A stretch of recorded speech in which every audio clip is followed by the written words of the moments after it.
we now have a multi-trillion-dollar American bank increasing its Bitcoin exposure by more than 600% in the last quarter. We can see Wells Fargo is not the only bank absolutely FOMOing into Bitcoin. If you look at the biggest 25 banks in America, we can see that about 9 of them are already pro-Bitcoin, and there's a couple on this list who haven't yet publicly made a move into Bitcoin, but privately, we can see a lot of these big boys and these billionaires at the helm of these big banks are making massive moves into Bitcoin. So today I want to kind of explain what exactly is going on in the banking market. The banking market is a very, very important one when we start thinking about this broader picture in Bitcoin. Again, Trump has recently come out and tried to attack any of the banks who do not offer pro-Bitcoin services. Again, we're going to get to that in a minute. Just keep that in the back of your mind as we go through some of the more recent developments in the banking realm recently.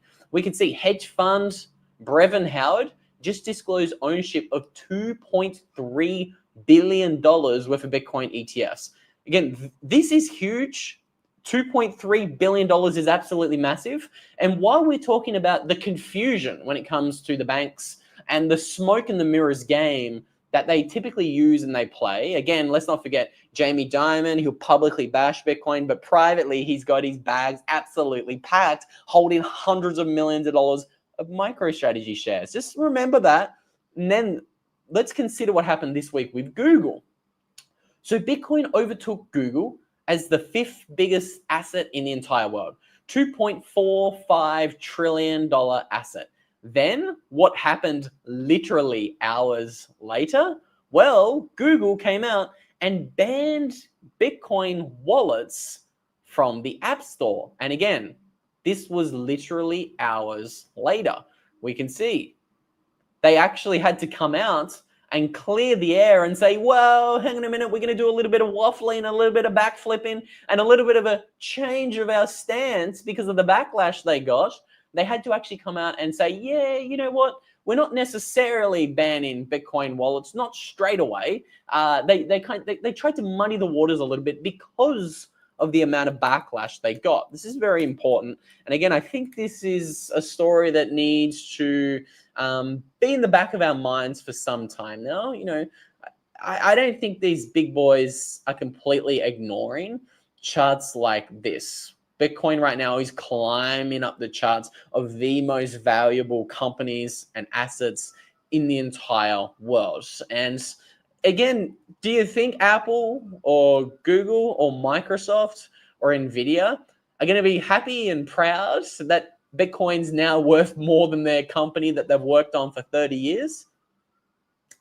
I don't know. I think it's kind of interesting. I think it's, I don't believe in coincidences. Let's also not forget recently when Bitcoin climbed up this list and became more valuable than Amazon on the exact same day, Amazon's CEO and founder, Jeff Bezos, actually said, yeah, you know what? We're going to accept Bitcoin for payment over on my space company, Blue Origin. He hasn't accepted Bitcoin for payment at Amazon yet. Why? Who knows? Maybe he's using it as a little bit of a testing ground at his other company, Blue Origin. But again, I think it's something to pay very close attention to. Again, we're talking about what the billionaires are doing today, the bankers and the sovereign wealth funds. And I think sometimes you can gauge what their true intentions are based on what they're doing and when they're doing it. Okay, very, very, very important. Now, I want to talk a little bit more about sovereign wealth funds. Before I do that, I want to take a look at a few interesting headlines I saw this week. So right now, Bitcoin has been above $100,000 for 100 days. And you can see Bitcoin's 200-day moving average has actually crossed above $100,000 for the first time ever. And have a look at, you know, when Bitcoin has reached a milestone like this previously. When the 200-day moving average got above $100 in 2013, we never went below $100 again. The exact same thing happened in early 2017 when we crossed $1,000. We never ever went below $1,000 again. The exact same thing happened here in 2020. You can see once Bitcoin's moving average got above $10,000, that big psychological barrier, we never went below $10,000 again. And now we've kind of been flirting with this $100,000 level for some months now. Again, we've been over 100K for 100 days. Does this mean now that we've got the 200-day moving average above $100, does this mean we're never going to see $100,000 ever again? This is just a thought experiment. It's just a question. What do you guys think? Jay in the chat says thoughts on Bitcoin going 350K in February 2026, then a 70 to 80% price correction. Yeah, I think we could see 350 in February. Again, nobody knows where the price of Bitcoin is going, especially this kit. I honestly don't have a clue, but I think 350 is probably more likely than most people think. If I had to just lick the finger and stick it up there to see what the wind is doing, if I had to guess, so to say, I would probably say like 30, 40, 50% chance we hit 350. Good chance we go much higher than that. That's just my thoughts, my crazy thoughts. Because again, I do think that this bull run, it's showing us something that we've never really seen before. We're seeing a lot of interest from the banks get into Bitcoin. The banks are FOMOing into Bitcoin. They're not slowing down. And again, I think as we continue to see this supply suffocation, I think we're going to continue to see some, I'm going to call it rumors and suspicions right now. All I will say is that I saw this chart and it's a little bit alarming. There's 2.8 million Bitcoin on Coinbase right now. That's worth $327 billion. Again, strange. That's a lot. And I think as we're going to continue to see so much Bitcoin ripped off the exchanges, again, a lot of that 3 million number I just showed you was Bitcoin stuck and centralized in Coinbase custody. Big differentiation here. We're not talking about Bitcoin on exchange. We're talking about Bitcoin on Coinbase custody. And I think the less and the less Bitcoin actually available for sale, I think we're going to sadly see more and more, let's call it events like this. So I saw this on Twitter. It's a little bit concerning. Nick Newman here says, last night got a text about someone who moved a bunch of Bitcoin from an exchange to a desktop wallet. The computer immediately locked him out of it, and the Bitcoin was stolen from the wallet.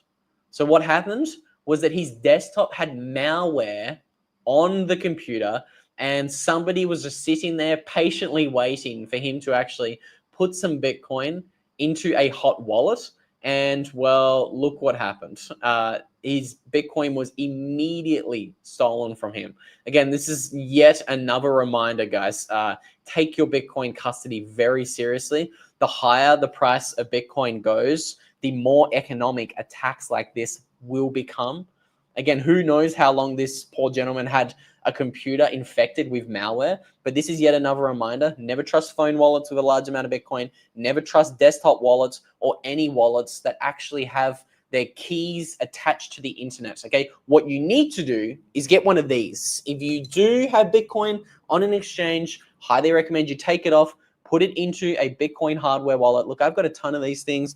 I like to play around. I'm a little bit of a nerd. You can see I've probably got 5 or 6 of these things. These are just my toy hardware wallets. My real ones don't even stay with me when I travel. But again, highly recommend you get your hands on a hardware wallet and take self-custody. You should not be putting this off. And again, actually, for those who have been putting off taking self-custody of their Bitcoin, I might have a little bit of a special treat for you, because right now, if you buy one of these ledgers, they're running a new promotion for the next couple of days where they're literally going to be giving you $80 of free Bitcoin if you buy a hardware wallet. You can see if you buy a Ledger Stacks, $80 of free Bitcoin. It's a voucher that comes with the hardware wallet.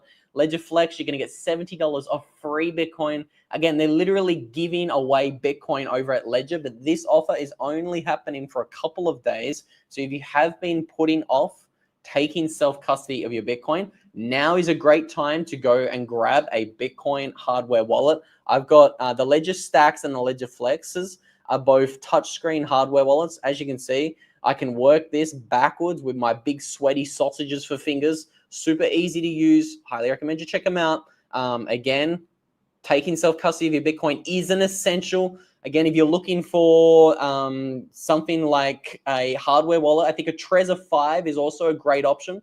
They're a Bitcoin-only hardware wallet. And again, highly recommend you just get your hands on any hardware wallet you can. These attacks will continue to come, and you can get 5% off a Trezor if you want one of those by using a promo code Luke5. That's capital Luke. And again, once you've got your Bitcoin hardware wallet, doesn't matter what one you get, but once you've got one, I always encourage you guys, do not write down your Bitcoin 12 or 24 words on paper. You need to put that into titanium. I think StampSeed creates the industry standard solution for Bitcoin backups. Look at that, super easy to punch in your 12 or 24 words into titanium. And you guys can even get a 15% discount on anything you want to buy from StampSeed with a promo code Luke15. So please just consider taking self-custody, protecting your Bitcoin, and as if it's worth a lot more than it is today, because the type of attacks that we just looked at, they're going to become more and more common. And again, it's really sad. Once you lose your Bitcoin, once your Bitcoin's lost, once it's stolen, once it's sent to the wrong address, she's never coming back. There's no support line you can call when it comes to Bitcoin. It is gone, it is gonzo, and it is absolutely never coming back. And that is, again, what I think we should be thinking about when it comes to Bitcoin on exchanges. I don't think it's ever coming back. I think the Bitcoin that leaves the exchanges today, I think it's a little bit like Hotel California. You can check in, but you can't leave. I think a lot of this Bitcoin that we're now seeing funneled onto the balance sheets of nation states, public companies, private companies, ETFs. I think a lot of this is never going to come back online. And again, this is why we need to pay very close attention to how rapidly these massive banks like Wells Fargo and etc. are buying their Bitcoin. They're not slowing down. I think we've kind of reached escape velocity here. I think right now we're in a completely different realm when it comes to Bitcoin adoption. I think we're going to continue to see more and more face-melting rallies. I did see this chart here. Speaking of face-melting rallies, let's not forget what happened to gold recently. Now, again, you guys know I do not believe in trading or patterns or charts. I'm very skeptical of all of that stuff. But I did see this little comparison here, and I thought that was interesting. Hey, who knows if Bitcoin is breaking out? That kind of looks like a trend line that maybe Gareth Soloway might draw in a chart. Certainly not something I'd be drawing, but I do think it's interesting. I do kind of feel like we're in that realm of, you know, the bull run is about to really kick off. In that image that I showed you guys, looking at the number of days that we've been above 100K, something that you might have noticed on it was once, a lot of the times when we breach these milestones and the 200-day moving average popped above, look at what happens to the price of Bitcoin just after these green lines. Face-melting rally. Again, who knows if history repeats? If it does, the next 6 months is going to be incredibly bullish. It's going to be incredibly face-melting. I think we're going to see a lot of green candles. The number is going to go up a lot. I think it's going to go up faster than most people think. And that's just if history repeats. Again, I'm not going to talk for 20 minutes today and tell you why I think there's a good chance history doesn't repeat and actually we see something way, way, way more bullish than ever before. I might say that for another video, but I will say that even this year already, while most people are bored of Bitcoin, again, my better half, she's been Bitcoin a little bit now, and she's like, why is the price not going up? I keep saying, zoom out, honey. The price is going up. We're up 80% this year. Bitcoin is the best performing asset. And again, right now, it doesn't quite feel like a massive bull run because we're not really getting the ears pinned back, so to say, and we're not seeing face-melting rallies. But I think we're going to see one very, very, very soon. I think the day is coming. And again, I do think just if history repeats, pretty soon we are going to, I think, be in for a little bit of a treat. Again, I think 2025, it's going to end very well. Why do I believe that? I believe that because if you look at Bitcoin's seasonality, you always see that Q4 is incredibly bullish for Bitcoin. I'm going to show you this a little bit more because people are often surprised when I say that, hey, Bitcoin typically, it does really, really well in Q4. Again, we don't just say October for a joke. There's a reason why we call October Uptober. And that's because Bitcoin goes up a lot when you look at it from a seasonality standpoint. So again, I think we're kind of entering that stage of the year where things are going to get really, really interesting. I think, again, the time is now. The bull run, I think, is just starting to kick off. I think we're going to see a lot of people come into Bitcoin over the next 6 months. So again, if you are new to Bitcoin, I will encourage you, please, please, please learn about Bitcoin. Bitcoin is so much more than a stock. It's so much more than a number go up vehicle, okay? Holding Bitcoin in self-custody is literally revolutionary. Holding custody that somebody cannot steal from you or seize from you, that really is revolutionary. So again, I would encourage you guys to just learn about Bitcoin. I know that we're very, very early in this game. So many people who come into Bitcoin today think they're late. We're not going to see, a lot of gains in the future. I disagree with that. I think we're going to see a ton of gains in the future. I think the best days for Bitcoin are ahead of it. I think there's no slowing down. There's no stopping this train. I think we're going to see some form of escape velocity in the not too distant future.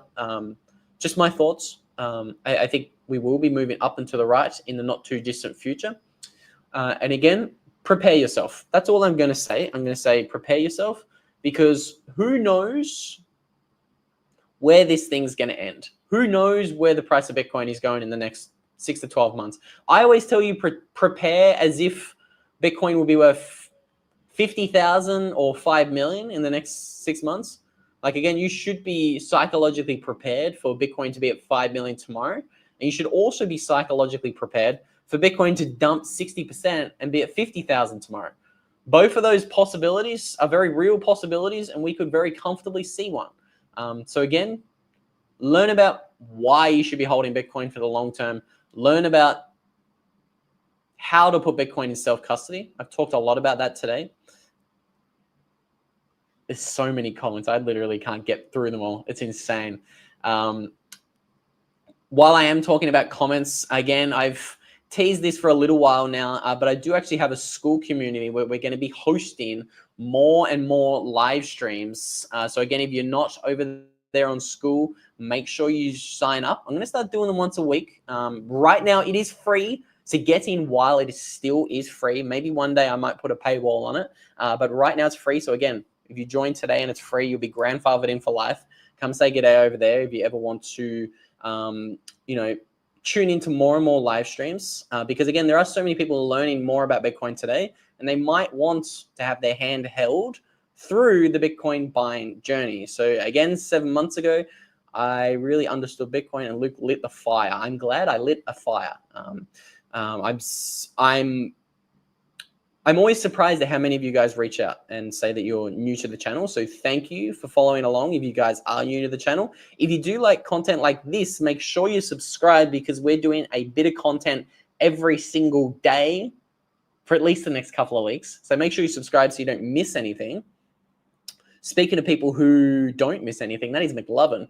Only 210 million people could hold 0.1 Bitcoin if it were already mined.